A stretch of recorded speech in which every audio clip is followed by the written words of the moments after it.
Everyone, आप सभी का स्वागत है हमारे यूट्यूब चैनल एग्री एचओ में। दोस्तों, इस वीडियो में हम डिस्कस करेंगे आपके एसएसटी के जो एग्जाम है उसके बारे में। ठीक है, कंप्लीट डिटेल वीडियो होने वाली है। ठीक है, तो इस एग्जाम के हर एक क्वेश्चन को अच्छे से पैटर्न को समझते चलेंगे। ठीक है, और हर एक क्वेश्चन को आपको ध्यान से पढ़ना है क्योंकि काफी सारे क्वेश्चन जो है उसी सिमिलर जो है पॉइंट से, ठीक है, उसी जो है चीजें काफी बार रिलेटेड जो है आपसे पूछी जाती हैं। तो आपको हर एक क्वेश्चन को बड़ा ध्यान से समझना है और वीडियो को लास्ट तक देखना ताकि आपको हर एक क्वेश्चन अच्छे से डिटेल में समझ आए, क्योंकि इस वीडियो में आपको बिल्कुल अच्छे से एक्सप्लेनेशन मैं देने वाला हूँ। ठीक है, तो जितने भी बच्चे भाई चैनल पे नए हैं, वीडियो को लाइक कर देना, चैनल को सब्सक्राइब कर देना और विदाउट एनी टाइम वेस्ट हम स्टार्ट करते हैं वीडियो को from the very first question. ठीक है, सबसे पहले हमारा आ जाता है सेक्शन ए, जिसके अंदर हमारे पास ऑब्जेक्टिव टाइप क्वेश्चन पूछे जाते हैं। तो हमारा सबसे पहला पार्ट है, what percentage of the country's copper is produced by the mines of Madhya Pradesh. तो मध्य प्रदेश की खदानों देश का कितने प्रतिशत तांबा उत्पन्न करती है? तो वो 40% आपकी, ठीक है, उत्पन्न करती है। ठीक है, सिंपल सा है। उसके बाद हम सेकंड क्वेश्चन की तरफ बढ़ते हैं। On what basis is the public and the private sector divided. तो पब्लिक और प्राइवेट सेक्टर किस बेस पे डिवाइड होते हैं भाई? वो हमारे ओनरशिप ऑफ द इंटरप्राइजेस के बेस पे डिवाइड होते हैं। जैसे पब्लिक की हमारी गवर्नमेंट के हाथ में होती है, प्राइवेट हमारी जो है बड़े बड़े इंडस्ट्रियल के हाथ में होती है। ठीक है, उसके बाद हम अगले क्वेश्चन की तरफ बढ़ते हैं। What is the medium of exchange? The medium of exchange हम क्या है? तो करंटली हम किसको यूज करते हैं? मीडियम ऑफ एक्सचेंज, आपको कोई एक चीज का लेन देन करना है तो हम बेसिकली क्या यूज करते हैं? हम करेंसी का यूज करते हैं। ठीक है, उसके बाद हमारा है चौथा क्वेश्चन जो बोलता है हमें, who is an informal lender. तो इनफॉर्मल लेंडर इनमें से कौन है? वो सभी के सभी हैं। मनी लेंडर भी आपका एक इनफॉर्मल है, फ्रेंड भी और आपका बिजनेसमैन भी। ठीक है, उसके बाद हम अगले क्वेश्चन की तरफ बढ़ते हैं। तो पांचवा क्वेश्चन जो है आपका फिफ्थ क्वेश्चन, वो बोलता है गायत्री मंत्र इज द मंत्र ऑफ विच वेद। तो आपका जो है ऋग्वेद से जो है आपका गायत्री मंत्र जो है लिया गया है। उसके बाद हमारा छठा क्वेश्चन है, who founded the secret organisation called Abhinav Bharat. तो हमारी अभिनव भारत जो है उसकी सीक्रेट ऑर्गेनाइजेशन का जो है आपका जो है किसने किया गया था? जो वो फाउंड किया था वो हमारे किया था विनायक दामोदर सावरकर जी ने। ठीक है, उसके बाद हम अगले क्वेश्चन की तरफ बढ़ते हैं। When did the Simon Commission came to India. तो ये इंपॉर्टेंट क्वेश्चन बनता है आपका काफी बार। ठीक है, 1928 में आपका साइमन कमीशन जो है आपको इंडिया जो आया था। उसके बाद हमारा अगला क्वेश्चन है eighth question, from the chronicle point of view Saraswati Sindhu civilisation is divided to how many phase. तो आपकी सरस्वती सिंधु सिविलाइजेशन, ठीक है, यानी कि आपकी सरस्वती सिंधु सभ्यता को कितने चरणों में विभाजित किया गया है? तो आपके 3 चरणों में उसको विभाजित किया गया है। उसके बाद हम अगला क्वेश्चन हमारा, what the percentage of the women MPs in the Lok Sabha in 2019। तो आपके 2019 सॉरी 2019 के अंदर जो परसेंटेज ऑफ वुमेन थी आपकी, यानी कि आपके मेंबर ऑफ द पार्लियामेंट कितनी थी? वो आपकी थी 14.36%। ठीक है, तो ये आपका जनरल डाटा है। तो आपको अब इस बार का डाटा भी करके जाना है। ठीक है, 2024 का आपको डाटा करके जाना है इस बार। ठीक है, ताकि जो है आप अपडेटेड रहे नए डाटा से। उसके बाद अगला क्वेश्चन है, what percentage of the people speak Dutch language in the Belgium. Belgium में हमारे कितने जो है पीपल डच लैंग्वेज बोलते थे? 59% इसका करेक्ट आंसर है। उसके बाद हमारा अगला क्वेश्चन है, reservation has been made for the women in India. तो जो आपका रिजर्वेशन है अभी आपका जो है अभी हाल फिलहाल में किसके लिए? देखो, अभी इन पंचायत राज सिस्टम जो है आपका इंट्रोड्यूस किया गया है। ठीक है, विधानसभा में काफी स्टेट्स में है, काफी स्टेट में नहीं है। लोकसभा में भी अभी जो है बिल पारित किया गया है 33% वाला। ठीक है, तो अभी इसका करेक्ट आंसर हम इस हिसाब से पंचायत राज होगा आपका। ठीक है, क्योंकि वहां पे हमें पहले से दिया गया है वो हर एक जगह। What percentage of the land is cultivated in the Punjab and Haryana. तो पंजाब और हरियाणा में 80% आपका जो है लैंड कल्टीवेट किया जाता है। ठीक है, तो इसके साथ हमारे जो है ऑब्जेक्टिव टाइप के जो है एमसीक्यू खत्म होते हैं। अब हमारे वन वर्ड आंसर जो है, वन लाइन आंसर आपके क्वेश्चन आने वाले हैं, जिसमें हमारा 13 क्वेश्चन है, how many category are road classified in India on the basis of the capacity. तो कैपेसिटी के बेस पे हमारी 6 कैटेगरी बनी हुई है टोटल।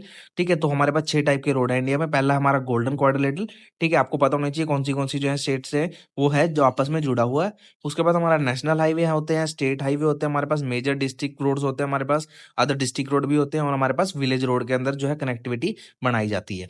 उसके बाद हम अगले क्वेश्चन की तरफ बढ़ते हैं, how many method of the funeral rites were prevalent in the Saraswati Sindhu civilisation. तो कितने मेथड थे हमारे? टोटल 3 मेथड हुआ करते थे फनरल राइट्स के, और इसके आपको नाम लिखने हैं। ठीक है, उसके बाद हम 15th क्वेश्चन की तरफ बढ़ते हैं, which region has been adopted as the state religion in the Sri Lanka. तो बौद्ध धर्म जो है आपका श्रीलंका में एज अ स्टेट रिलीजन आपका एक्सेप्ट किया गया है। उसके बाद हमारा है, sum of the production of all 3 sector is called dash of the country. तो 16वां क्वेश्चन हमारा है फिल इन द ब्लैंक्स। तो उसमें अगर जब आपके तीनों सेक्टर का सम करते हो तो आपकी क्या निकलती है? जीडीपी, यानी कि ग्रोस डोमेस्टिक प्रोडक्ट आपका निकल के आता है।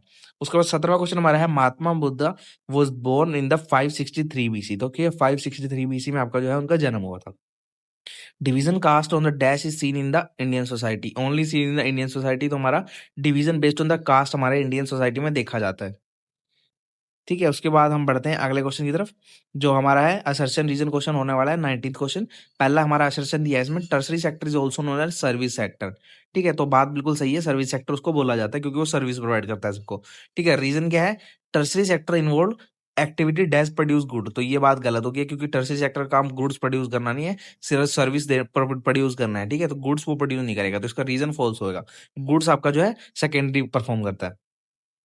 ठीक है, उसके बाद हम अगले क्वेश्चन की तरफ बढ़ते हैं। असर्शन रीजन फिर से आ गया है 1992 में, जो आपका 3 tyre of the democratic governments was made more powerful and effective, तो बात बिल्कुल सही है। ठीक है, रीजन इसका दिया गया है, now it is a constitutional obligation to conduct regular election of the local self governing body, तो बिल्कुल सही बात है। रीजन आपका करेक्टली एक्सप्लेन कर रहा है कि आपके 1992 ये डेट याद, आपको जो है टाइम याद रखना, 1992 का जो ईयर है बड़ा इंपॉर्टेंट है आपका, क्योंकि उसमें 3 टायर ऑफ द आपकी डेमोक्रेटिक गवर्नमेंट स्टार्ट की गई थी, जो कि पावरफुल एक इफेक्टिव है। ठीक है, तो उसको जो है कॉन्स्टिट्यूशन एप्लीकेशन में अब कंडक्ट किया जाना है, मतलब अब उसको है इजाजत दे दी है कि आपको लोकल सेल्फ गवर्निंग बॉडी की जरूरत है, तभी आपके जो है पंचायत राज वगैरह इलेक्शन कराए जाते हैं।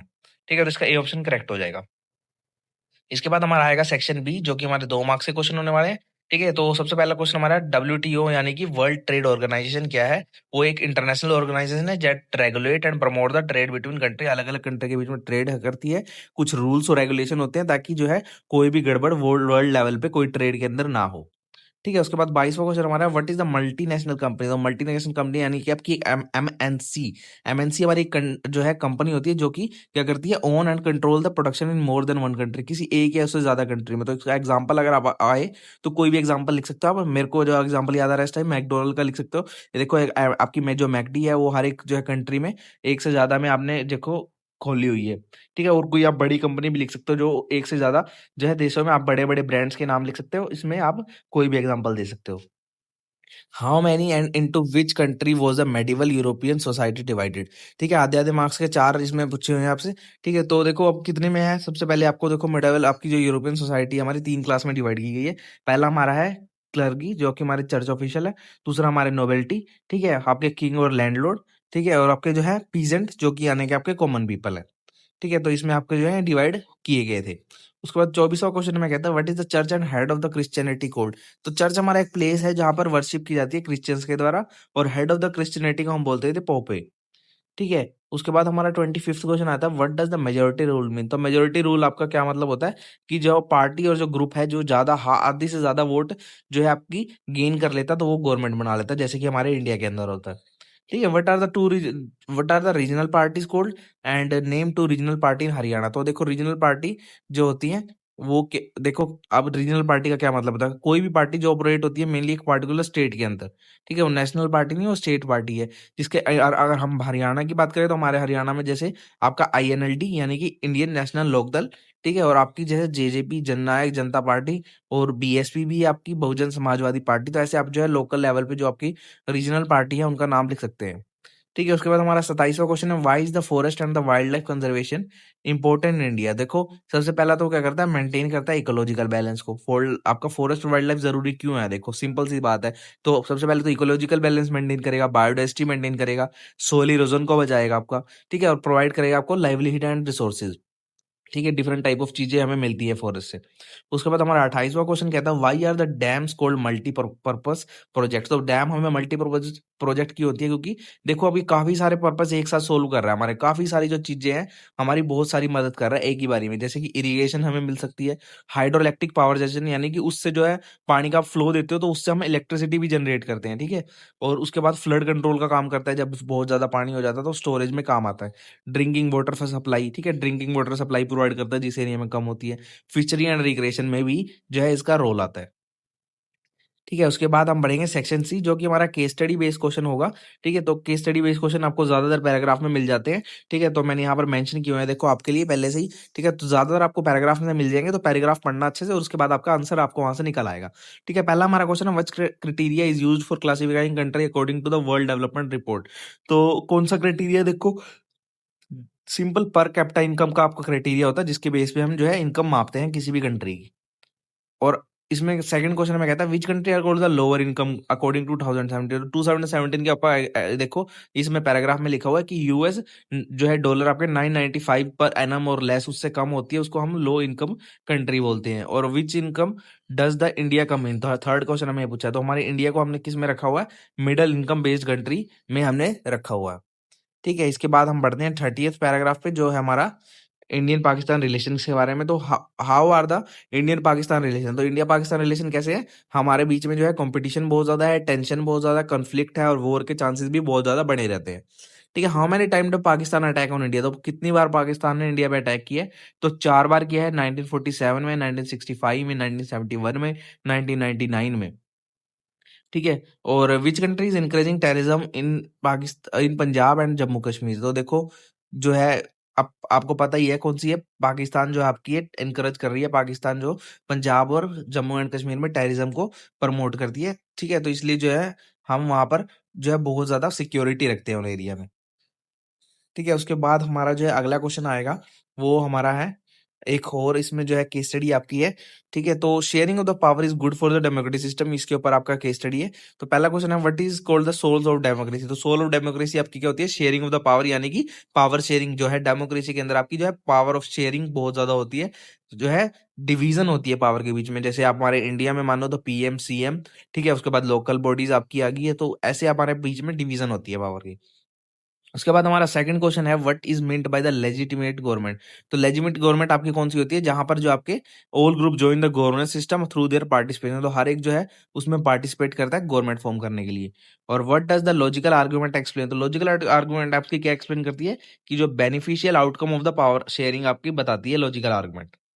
ठीक है, इसके साथ ही हमारा जो है इसके बाद हमारी एक केस स्टडी हो रहा है जो जियोग्राफी की आपकी। ठीक है, तो ये भी देखो आपके फ्री के मार्क्स होने वाले हैं, इनको आप अगर अच्छे से पैराग्राफ पढ़ के एक बार कर दोगे तो आपके फ्री के मार्क्स बन जाएंगे।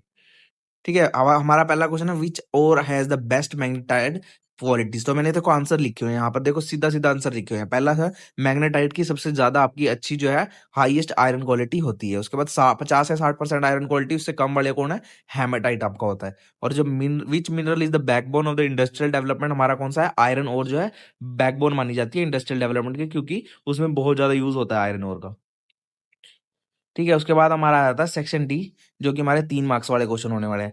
ठीक है, what are the 3 main objective behind the Mohammad Ghazni attack on the India, देखो अब 3 ऑब्जेक्टिव लिखने हैं, तो कोई भी 3 आप लिख सकते हो। ठीक है, बहुत सारे ऑब्जेक्टिव बन सकते हैं, पहला आप क्या लिखोगे, to loot the immense wealth of the Indian temple and city, तो जितनी भी हमारी वेल्थ थी उस टाइम हमारे देश में बहुत ज्यादा सोना और जो है बहुत जो हमारे पास वेल्थ थी जो उसको लूटने के लिए जो है उनका आक्रमण उन्होंने किया। ठीक है, सेकंड पॉइंट हम क्या लिख सकते हैं, to expand his empire and the political power, उसकी पॉलिटिकल पावर को बढ़ाने के लिए। थर्ड पॉइंट आप क्या लिख सकते हो, to spread the Islam and gain fame as a conquer, तो अपने ही फेम को और जो है इस्लाम को एस्टेब्लिश करना हमारे देश में। ठीक है, उसके बाद हम जो है अगले क्वेश्चन की तरफ बढ़ते हैं, describe the T cultivation in India. ठीक है, टी कल्टीवेशन इन इंडिया हमें डिस्क्राइब करना है, तो देखो अब टी कैसे बताओगे, देखो टी हमारी मेनली असम, वेस्ट बंगाल यानी कि दार्जिलिंग एरिया में, और तमिलनाडु और जो है केरला में आपकी ग्रो की जाती है। इसको एक वार्म और जो है ह्यूमिड क्लाइमेट चाहिए होता है, मतलब रेनफॉल 15 से आपकी 150 से 300 centimetre, well drained fertile soil चाहिए होता है। और ट्री जो बुशी होती है आपकी, वो ना मेनली आपकी हिल स्लोप्स पे ग्रो करती है। ठीक है, वाटर उस पे आपका जो है स्टैग्नेंट, यानी कि आपका वहाँ खड़ा पानी, जहाँ जैसे कई बार आप राइस में जैसे स्टैग्नेंट होते करते हो ना पानी, वहां पर खड़ा आते हो, पर ऐसा हम कोट इसमें टी में नहीं कर सकते हैं। ठीक है, क्योंकि उसके बाद हमारा है चीप स्किल्ड लेबर हमारा इसमें अवेलेबल होता है, तो इसलिए ये सारे आपके जो है फैक्टर में आ जाएंगे टी कल्टीवेशन इन इंडिया में। उसके बाद हमारा 35th क्वेश्चन है what are the 3 main right to consumer has according to the customer protection act, तो कस्टमर प्रोटेक्शन एक्ट जो आपका आया था उसके 3 मेन राइट आपके क्या होंगे, पहला तो है हमारा राइट टू सेफ्टी, यानी कि हमें कोई भी गलत खाने से देखो प्रोटेक्शन फ्रॉम द हाजिर, कोई भी गुड होगा उससे हमें प्रोटेक्शन मिलेगी। राइट टू इन्फॉर्मेशन मतलब हमें नॉलेज मिलेगी वो क्या कैसा प्राइस है, कैसी क्वालिटी, कैसी क्वांटिटी है। ठीक है, तो वो आपको knowledge about the quality, quantity and price. उसके बाद हमारा आता है राइट टू सीक रिड्रेसल। ठीक है, right to get compensation for the unfair trade practice, तो कोई भी अगर गलत चीज होती है हमारे साथ तो उसको हमें कंपनसेशन दिया जाएगा, यानी कि आपने कोई खबर सुना होगा कई बार, जैसे कोई फूड पैकेज में कुछ खराब आ जाता है तो लोग उसको सोशल मीडिया पे डाल देते हैं। ठीक है, तो कंपनी साथ के साथ उस पर रिएक्ट करती है और उसका क्लेम उनको देती है। ठीक है, तो ऐसा कुछ है वो आपका जो है right to customer protection act के अंदर ही आपका आता है।